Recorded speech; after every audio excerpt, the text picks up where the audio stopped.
Don't forget to subscribe, follow, like and share. Also press on the bells for new recaps. Let's enjoy. Video game designer Brendan explains that scientists put rats inside mazes to study how organisms use their memory to learn, adapt, and evolve. They create an internal map of their world. He always reads these studies because he uses those principles to design his games, and he points out that without memory, humanity would get nowhere. One day, Brendan goes to the beach with his wife Claire and their daughter Sam. They have a wonderful time together, and after a short nap, Sam announces she'll go looking for shells with her Curious George toy, promising not to get in the water. However, while Sam is distracted with the shells, the waves take away the monkey, so she gets in the water to retrieve it. Unfortunately, the sea is too strong, and she never makes it back. The family offers all their support to the parents through the funeral, but Brendan and Claire are still devastated. Claire still feels like this isn't real, and Brendan can barely function, constantly crying in his daughter's room. A few months later, Claire decides it's time to move and starts packing up Sam's room. However, Brendan isn't ready yet and he immediately freaks out as he begs his wife to put everything back in place. When he grabs his daughter's favorite books, he notices the title Berenstain Bears is written with an A although he remembers it with an E. Later at night, Brendan can't sleep and he suddenly hears a noise. With a bat in hand, he goes to the kitchen and almost attacks, but it's just his brother-in-law Matt raiding the fridge. They share a late-night snack while chatting, and Brendan asks Matt about the book title, delighted to hear that Matt also thought it was written with E. Since Brendan still can't sleep, he searches for an explanation on the internet and finds thousands of articles about lots of people have the same memory as he does and think it's a conspiracy, but eventually Brendan comes across something called the Mandela effect, a phenomenon in which a wild group of people shares fake memories. They usually blame it on alternate timelines or parallel universes, and its name comes from the fact many people had thought Mandela died in prison. The next morning, while Claire is getting ready to finally return to work, Brendan notices family picture on their refrigerator. The photo shows the Griffith Observatory and when Brendan asks, Claire confirms she remembers the picture being taken there. However, Brendan remembers taking that exact same picture at the Pacific Science Center instead. Claire thinks he's just confused and gets back to work. Afterward, Brendan shows Matt what he's found about the Mandela effect, including a whole explanation and lots of examples, like the death of Mandela himself, Darth Vader's quote, and the spelling of Looney Tunes. Brendan is convinced they're jumping between parallel realities or part of a simulation, but Matt doesn't take him seriously. During the following days, Brendan goes deeper into the phenomenon and watches lots of documentaries about subjects like string theory and even the possibility of a real matrix. Brendan takes lots of notes and becomes obsessed with the subject, which is probably a way to keep his mind busy and ignore his grief. One afternoon, Brendan visits a priest to ask why God would take the life of a child like Sam. The priest explains that Sam's death wasn't God's plan or desire, it was just a matter of free will, which many consider the greatest gift that God ever gave humanity. When Brendan returns home, he starts investigating free will as part of his obsession. Sometime later, Brendan meets with Matt again and continues to bother him with the subject. Matt explains he talked to a friend of his who is a neurologist, and she explained that our brains aren't perfect, memories get scrambled and there are many gaps that get filled with external information. However, Brendan is stubborn and refuses to accept it can only be a coincidence. Later during dinner, Claire confesses she's worried about Brendan because he's been very withdrawn lately and insists he should share his troubles. Brendan asks her to describe the Monopoly man and Claire mentions he has a monocle, but when she checks the game box, she sees the little man actually doesn't have anything on his face. Then Brendan brings out Sam's Curious George book, saying the monkey used to have a tally in the drawings and even swearing that Sam's plushie had won as well. Claire doesn't like their daughter's death used like that, but Brendan just keeps going, pointing out that after the funeral Claire even said it didn't feel real.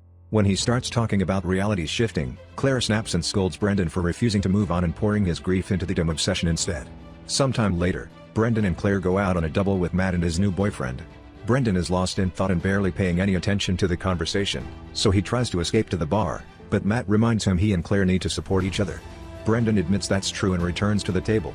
However, as soon as he gets home, Brendan jumps on the computer again to research the simulation theory, which says we live in a computer-programmed reality. Brendan's notes grow and he starts keeping up a board, desperate to find proof of a parallel universe where Sam is still alive. He watches videos of famous people talking about the subject like Elon Musk and Neil deGrasse Tyson, and eventually he comes across the name Roland Fuchs, who is supposed to be working on a way to prove the simulation. However, the video he finds on websites isn't working anymore, so he has to turn to piracy sites that keep a backup of it. The file he downloads is corrupted, but by using special software, he manages to 60th video shows Dr. Fuchs giving a lecture about the simulation theory, but unfortunately it gets corrupted again and Brendan's left with nothing. Refusing to give up, Brendan searches where Fuchs is working nowadays and records a video message for him. Days pass and Brendan never hears back from Fuchs, so he travels to the university to contact the doctor in person. However, Fuchs is too busy and he doesn't have time to hear a random fan's rambling. Later that night, Brendan tries to be a better husband and starts getting frisky with Claire. but he pauses in the middle of it because he thinks he can hear Sam calling for him. Frustrated, Claire tells him he should see grief counselor. The next day, instead of seeing a counselor he promised, Brendan shows up at Fuchs' house and convinces him to give him a few minutes of his time. Fuchs explains that the Mandela effect is just a case of fake memories, however he also thinks they're breadcrumbs left by the simulation we live in glitching after a system update. Brendan points out that if reality is just computer code, then he should be able to hack it, but Fuchs thinks that's ridiculous and takes him to the university. On their way there, they discuss the possibility of the world existing only because a conscious being is observing it. Brendan compares it to video games and how they only load an area when a player enters it, the rest of the time those areas don't exist. So instead of hacking the simulation, what he needs to do is overload it to overwhelm the processor. Only a very powerful machine could do such thing, and Fuchs reveals this university has a quantum computer. They enter the lab together, but when Fuchs is explaining how to enter a code, they're interrupted by Dr. Manning, who doesn't approve of Brendan's presence. The duo immediately goes back to the doctor's house, where Fuchs explains he thinks the simulation tried to stop him because he's bug in the system, and reminds Brendan that ideas are dangerous things. Brendan worries if the simulation is recreational or wants power, comparing the being behind it to political and corporate power. Later that night, Brendan dreams of Sam's death and wakes up when he hears her calling for him again. He rushes to Sam's room and sees a human shadow, which suddenly glitches and disappears. He tries to go for a drive to clear his mind, but he can't stop seeing the world as a giant chain of code connected to a quantum computer. Eventually he falls asleep in the car and wakes up in a random alley downtown. Suddenly he hears a horrible high-pitched sound and he screams in pain as reality starts glitching, only to suddenly blink and wake up in his usual bed. When Brendan leaves the room, he's shocked to see Sam in her own room and Claire comes to drag her to the bathroom. However, when he tries to follow them, he only finds his wife washing her teeth. Brendan thinks he's going crazy and Claire tries her best to comfort him. Afterward, Brendan goes to the library to pick a bunch of books on quantum computing and starts working on a code that could overload the simulation. The next few days Brendan only spends his time coding, which worries Claire. One night, Sam appears in her parents' room and climbs into bed because she had a nightmare. Brendan sleeps peacefully next to her, but in the morning, he wakes up to an empty bed. Thinking it was a dream, Brendan goes downstairs, but this time Sam is there as if nothing happened. Claire and Matt treat her normally too, so Brendan calls everyone he knows to confirm his suspicions. Nobody remembers Sam dying, so reality has been rewritten. He tries to discuss this with Fuchs but he won't answer his calls. Brendan thinks the simulation gave him his daughter back so he would stop the creation of the code, but he doesn't care. He's happy to have Sam back. The family spends lots of time together and is very happy until one night when Claire wakes up from a terrible nightmare in an awful state. She swears she's just fine, but the next day Brendan finds the breakfast burning and Claire spacing out. Determined to cheer her up, Brendan takes the family to paint some pottery together.